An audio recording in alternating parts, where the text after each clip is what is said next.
Welcome back dear student. तो आपका फिर से स्वागत है फार्मा गाइड हिंदी पे। तो डियर स्टूडेंट, आज के इस टॉपिक में हम डिस्कस करेंगे प्रेग SR75 टैबलेट के बारे में। तो प्रेग SR75 टैबलेट है क्या, अल्टरनेटिव मेडिसिन कौन से ले सकते हैं अगर प्रेग SR75 टैबलेट मेडिकल स्टोर पे अवेलेबल नहीं रहता है, साइड इफ़ेक्ट क्या हो सकते हैं अगर प्रेग SR75 टैबलेट हम लेते हैं, तो उसके बाद प्रिकॉशन कौन सी लेनी चाहिए अगर प्रेग SR75 टैबलेट हम जो है एडमिनिस्टर करते हैं या फिर लेते हैं। उसके बाद यूजेस क्या है प्रेग SR75 टैबलेट के, तो सारी इन्फॉर्मेशन हम गैदर करेंगे इस वीडियो में। अगर आप हमारे चैनल फार्मा गाइड हिंदी पे नए हैं तो एक सब्सक्राइब ज़रूर कर दीजिएगा, वीडियो को एक लाइक ज़रूर कर दीजिएगा और ज़्यादा से ज़्यादा दोस्तों के साथ शेयर ज़रूर कर दीजिएगा, ताकि आने वाली अगली वीडियो की नोटिफिकेशन आप तक जल्द से जल्द पहुंच सके और उन्हें भी हेल्पफुल नॉलेज जो है वो प्रोवाइड हो सके। तो चलिए हम शुरू करते हैं प्रेग SR75 टैबलेट की इन्फॉर्मेशन। तो सबसे पहले इंट्रोडक्शन देख लेते हैं कि प्रेग SR75 टैबलेट है क्या।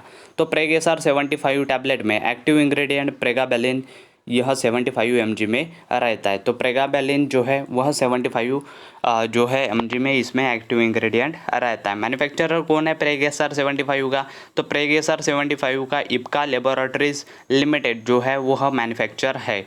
मतलब इप्का लेबोरेटरीज जो है वो प्रेग SR75 का मैन्युफैक्चरर है और इसमें एक्टिव इंग्रेडिएंट कौन सा रहता है, प्रेगाबेलिन। तो इससे नाम क्या दिया हुआ है, पेग SR75। तो पेग SR75 प्रेगाबेलिन से ही आता है। स्टोरेज कंडीशन क्या रहेंगी प्रेग SR75 की, तो स्टोर किया जाता है ये बिलो 30 डिग्री सेल्सियस, तो रूम टेम्परेचर पे इसे रखा जाता है।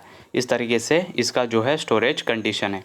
अब मूव करेंगे हम कि प्रेग SR75 वर्क कैसे करता है, how the Preg SR75 tablet work और pregabalin, how the pregabalin work. The API active pharmaceutical ingredient जो है प्रेगाबेलिन वह वर्क कैसे करता है, इसके रिलेटेड इन्फॉर्मेशन गैदर करेंगे।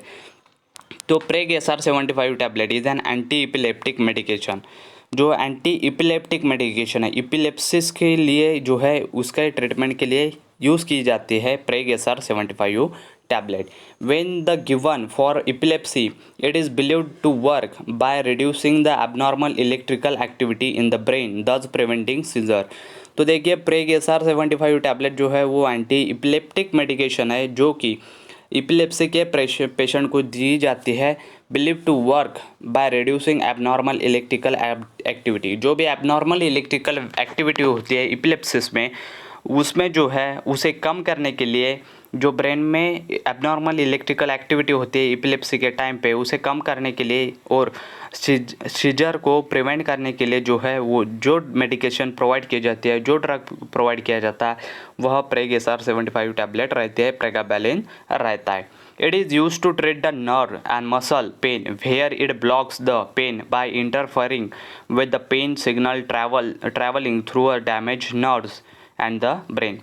तो यह क्या करता है, प्रेगाबेलिन क्या करता है कि जो नर्व्स और मसल पेन रहता है, जो वहाँ पर पेन या फिर नर्व्स में पेन होता है, तो उसे ब्लॉक कर देता है, जिसकी वजह से क्या होगा, जो पेन का सिग्नल है जो ब्रेन तक जाएगा वो पहुँच नहीं पाएगा, जिसकी वजह से जो है वो इपिलेप्सी की प्रॉब्लम्स जो है वो हमें ज़्यादा फेस नहीं करनी पड़ेगी। तो इस तरीके से जो है वह प्रेगाबेलिन या फिर प्रेग SR75 वर्क करता है। तो प्रेग SR75 क्या है, एंटी इपिलेप्टिक मेडिकेशन है जो कि इपिलेप्सिस के ट्रीटमेंट के लिए दी जाती है, जिसमें कि क्या होता है कि नर्व्स और मसल पेन जो रहता है उसे ब्लॉक करने का काम जो है वह करता है प्रेगाबेलिन, जिसकी वजह से क्या होता है, जो पेन रहता है, जो पेन के सिग्नल रहते हैं वो ब्रेन तक ट्रैवल होते हैं, लेकिन उन्हें ब्लॉक करने का काम प्रेगाबेलिन करता है। अब मूव करेंगे हम प्रेगाबेलिन के यूजेस की तरफ। तो प्रेगाबेलिन और प्रेग SR75 के यूजेस क्या है, तो यह यूज़ किया जाता है न्यूरोपैथिक पेन के ट्रीटमेंट के लिए। न्यूरोपैथिक पेन मतलब पैथिक मतलब नर्वस सिस्टम के रिलेटेड जो है उसके पेन को ट्रीट करने का काम जो है वो प्रेग SR75 और प्रेगाबेलिन सस्टेन रिलीजिंग टैबलेट यहाँ पर की जाती है। तो सस्टेन रिलीजिंग मतलब आपको क्या पता चलता है, सस्टेन मतलब लॉन्ग टर्म तक, मतलब जो है अगर एक क्या सपोज एक कैप्सूल जो है आपने ली, वह क्या करेंगे जो है एक दिन में या फिर 2 दिन में इस तरीके से जो है वो डिज़ोल्व हो जाएंगे या फिर जो भी उसके एक्टिव इंग्रेडिएंट है वह रिलीज़ करेंगे, प्रेगाबैलिन रिलीज़ करेंगे, उन्हें ही एक्टिव सस्टेन रिलीज टैबलेट कहा जाता है, या फिर इम्प्लांट की जाती है सस्टेन रिलीज टैबलेट। उसके बाद जो है प्रेग SR-75 जो है यूज़ किया जाता है इपिलेप्सी या फिर सीजर के ट्रीटमेंट के लिए। उसके बाद फैब्रोमैग्लिया के भी ट्रीटमेंट के लिए जो है प्रेग SR-75 टैबलेट वर्क जो है यूज़ किया जाता है। तो न्यूरोपैथिक पेन के लिए, इपिलेप्सी या फिर सीजर के ट्रीटमेंट के लिए, या फिर फाइब्रोमाइग्लिया के ट्रीटमेंट के लिए जो है प्रेग SR-75 वर्क करता है। उसके बाद हम देखेंगे कुछ कॉमन से साइड इफ़ेक्ट ऑफ प्रेगाबैलिन और प्रेग SR-75। तो ब्लड विजन कर देता है, अगर जो है इसका साइड इफ़ेक्ट आता है तो ब्लड विजन मतलब आँखों की रोशनी जो रहती है उसमें ज़रा सी आपको दिक्कत का सामना फेस करना पड़ सकता है। उसके बाद डिजीनेस आपको ऑकर हो सकता है। उसके बाद ड्राइनेस ऑफ माउथ भी आपका ड्राई गिर सकता है। डिफ़िकल्टी इन पेइंग अटेंशन, अगर आप प्रेगाबैलिन लेते हो तो प्रेगाबैलिन क्या करता है, वह पेन जो भी मसल पेन या फिर नर्व्स पेन रहता है उसे ब्लॉक कर देता है। उसे ब्लॉक करने का काम मतलब वह ब्लॉक करेगा और सिग्नल जो है ब्रेन तक नहीं जाएंगे। लेकिन जो हम अटेंशन करते हैं, जो भी हम फोकस करना चाहते हैं, अगर उसकी अगर नर्व्स ब्लॉक हो जाते हैं तो उसकी वजह से क्या होगा, उसकी वजह से हम अटेंशन कर नहीं पाएंगे, कंसंट्रेशन कर नहीं पाएंगे। तो यह इसका कॉमन सा साइड इफ़ेक्ट है। इसको तो कॉमन से साइड इफ़ेक्ट क्या है प्रेग SR-75 टैबलेट के, तो ब्लड विजन कर देता है, डिजीनेस आपको ऑकर हो सकता है, ड्राइनेस ऑफ माउथ हो सकता है, डिफ़िकल्टी हो सकती है पेइंग अटेंशन पाने में डिफ़िकल्टी हो सकती है। उसके बाद अल्टरनेटिव मेडिसिन की बात करेंगे। अगर प्रेग SR-75 डॉक्टर ने प्रिस्क्राइब किया है लेकिन मेडिकल स्टोर पे अवेलेबल नहीं है, जो भी फार्मासिस्ट है उसने कहा यह तो मेडिसिन नहीं है लेकिन अल्टरनेटिव मेडिसिन वह आपको प्रोवाइड करेगा या फिर सब्सटीट्यूट मेडिसिन प्रोवाइड करेगा, तो वह कौन से आपको वो दे सकता है जिसमें कि प्रेगाबैलिन नाम का एक्टिव इंग्रेडिएंट मौजूद रहेगा।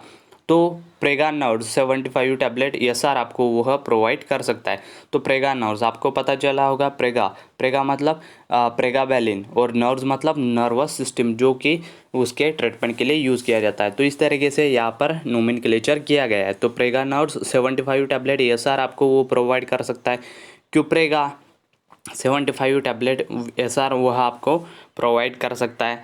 गैबा क्यूर 75 वह आपको प्रिस्क्राइब कर सकता है, या फिर न्यूरोगैब 75 टैबलेट SR आपको प्रोवाइड कर सकता है। तो इस तरीके से SR मतलब सस्टेन रिलीज SR आप कभी भी अगर आपको किसी भी टैबलेट की इन्फॉर्मेशन अगर आपको ये इस तरीके से नाम आपको दिखता है SR अगर आपको दिखता है तो आप समझ जाना SR मतलब सस्टेन रिलीजिंग टैबलेट रहती है। तो इस तरीके से आप देख सकते हैं कि प्रेग SR-75 टैबलेट अगर मेडिकल स्टोर पे अवेलेबल नहीं रहती है तो आप कौन से अल्टरनेटिव मेडिसिन ले सकते हैं, या फिर डॉक्टर आपको प्रिस्क्राइब कर सकते हैं, फार्मासिस्ट आपको प्रिस्क्राइब कर सकता है। तो Preganor 75 tablet, Qprega 75 tablet, gaba cure 75 tablet, Neurogap 75 tablet. तो इस तरीके से आप देख सकते हैं। उसके बाद हम किसी भी प्रकार का मेडिकेशन नहीं करते, सेल्फ मेडिकेशन को हम किसी भी जो भी पेशेंट रहता है उसे सपोर्ट नहीं करते। Never support the self medication. जितने भी हम जो भी आपको इन्फॉर्मेशन बताते हैं सिर्फ और सिर्फ आपका नॉलेज बढ़ाने के लिए रहती है। All the post of this is only for the knowledge, not for the publicity. हम किसी भी प्रकार का सेल्फ मेडिकेशन नहीं करते, हमने पहले ही बता दिया। अगर आपको वीडियो अच्छी लगती है तो थैंक यू। और अगर आप हमें सपोर्ट करना चाहते हैं तो जो है एक लाइक ज़रूर कर दीजिएगा, चैनल पे नए हैं तो सब्सक्राइब ज़रूर कर दीजिएगा। अगर आपकी कोई भी क्यूरीज रहती है तो कमेंट बॉक्स में कमेंट करके पूछिएगा ज़रूर, और ज़्यादा से ज़्यादा दोस्तों के साथ शेयर ज़रूर कीजिएगा ताकि उन्हें भी जो है हेल्पफुल इन्फॉर्मेशन मिलती रहे और इसी तरीके से वह भी नॉलेज गेन करते रहे। Thank you very much for watching the video till end. Do not forget to like the video, share with your friend. Thank you.